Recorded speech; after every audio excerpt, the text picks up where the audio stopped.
Well, I've got Jaylen Brown behind me right here, but more importantly, I've got him in front of me right here. Jaylen, it's good to see your face. And the first question I've got for you is, how is your grandpa doing? Because, we're all tied into him now that you've shown us his story over the last few months. He's doing good. A couple weeks ago marked 2 months being cancer free. So I told him we're going to celebrate every month. He's doing good. He was on. Brought him up on Ellen, and he got to see the episode. And now he's saying he wants to get into some acting. So I'm like, oh, here we go. Love it. Love it. He's got his inspiration now, right? That's good to see.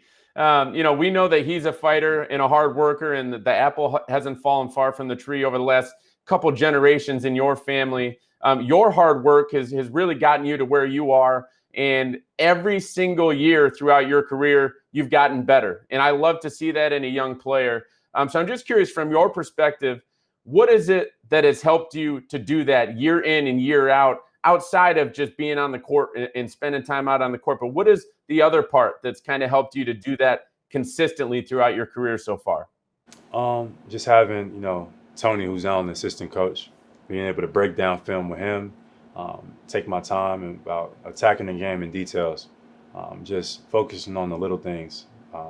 Small doors swing. Small hinges swing big doors. So the devil is in the details, truly. So just focusing on all the little details because they lead up to the result. So what are those small hinges going into this season? Because we know you're going to be better than you were last season. What are those little details and those hinges this time around? Definitely making my teammates better. That means taking care of the basketball, low turnovers, higher assists, free throw percentage, increasing that as well. That's a small detail that continues to improve. Shot mechanics, a lot of stuff. It's a long list of little details that I focus on every single day. But, all of it will add into when we get down deep into the playoffs, all of it will show itself if I've been focusing and working on it. Let's talk about those playoffs, and we'll rewind to last season.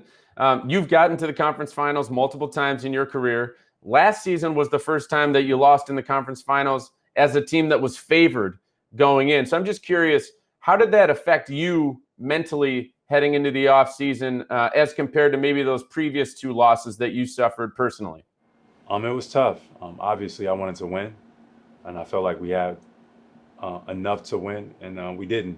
So I took that hard. I've been in the gym, pretty much all summer because that was hard for me. So I'm ready to get back at it. I want another shot. I want to get back. Not summer, really, right? You only had a couple months of the fall. Yeah, fall.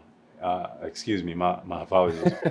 But I'm excited. No, the schedule's totally off now. We all get it. A week ago or so, Jayson Tatum signed his contract, and now both of you are locked up long-term here with the Celtics for the next, 4 or 5 years. It's great to see for the fan base, great to see for the organization. But I want to ask you, what is it about you guys that has you working so well together, both on the court and off the court? Because that doesn't always happen for two young guys who are coming up together with similar trajectories. I think first things first, I think we both want to win. And I think that's what comes down to at the end of the day. Mm-hmm. I think it's a lot of guys who, want to focus on themselves or on other teams, and they want to make sure they get this or get that. I think when it comes down to it, me and Jayson both want to win. And how do you guys take that next step in winning together? You've gotten to the conference finals, and now you want to get to the NBA finals. What is that next step together to get this team there? Thinking the game, improving the basketball intelligence, becoming the smartest players on the court.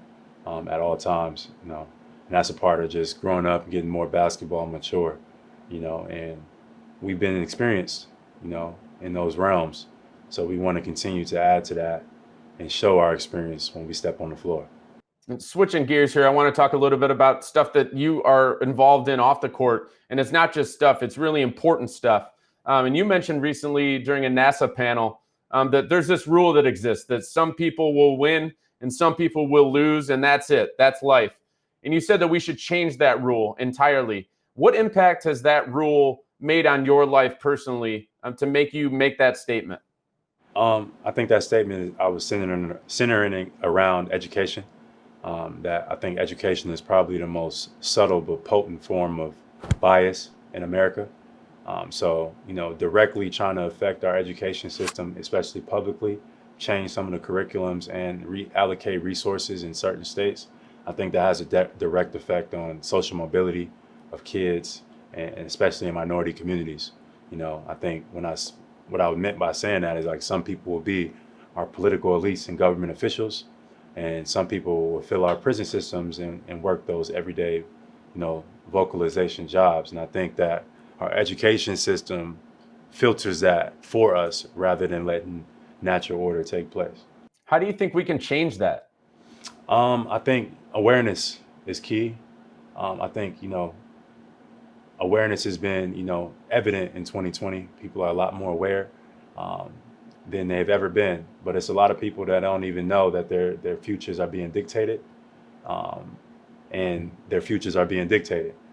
So being aware of, kind of the boundaries that are there, even though they're probably unnecessary, being aware of them is the first step.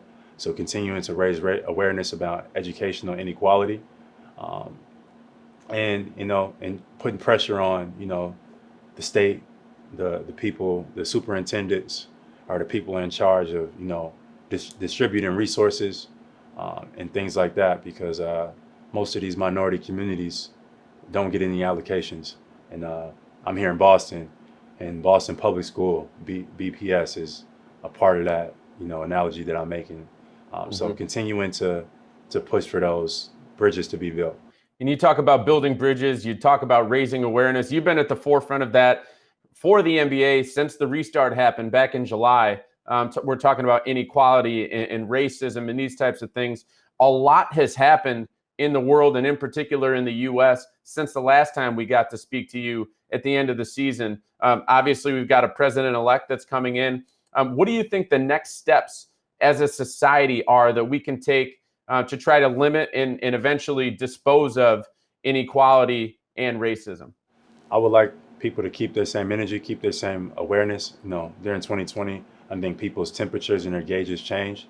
I would like them to maintain that, or to continue to make that a lifestyle, to continue to support, minority communities and African American communities that have been underprivileged and experienced certain traumas and forms of terrorism throughout, everyday life. So I would like people to continue to keep that up rather than to let that situation kind of fade. I know we have a new president, which kind of maybe might submerge the racial tension, but still there's holes in the system that need to be, fixed and repaired, or,